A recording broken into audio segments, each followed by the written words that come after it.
ஆச்சங்கோவில் அரசன் என்போம், ஆரியங்காவு ஐயன் என்போம், குலத்து புலை பாலன் என்போம்,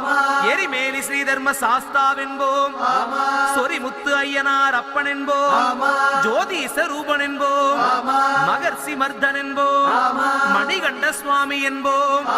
சுகுணவிலாசன் என்போம், சுந்தர ரூபன் என்போம், ஜாதி மத பேதமில்லா கடவுளாம், சத்திய வடிவான தெய்வமாம், ஆபத்தில் காப்பவனாம், அன்னதான பிரபுவாம், உலகத்தின் முப்பற்ற தெய்வமாம், சோதனைகள் செய்வானாம் ஆனா கைவிட மாட்டானாம். அப்படிப்பட்ட சாமி ரொம்ப சிறுசையா, ஆனா சக்தி ரொம்ப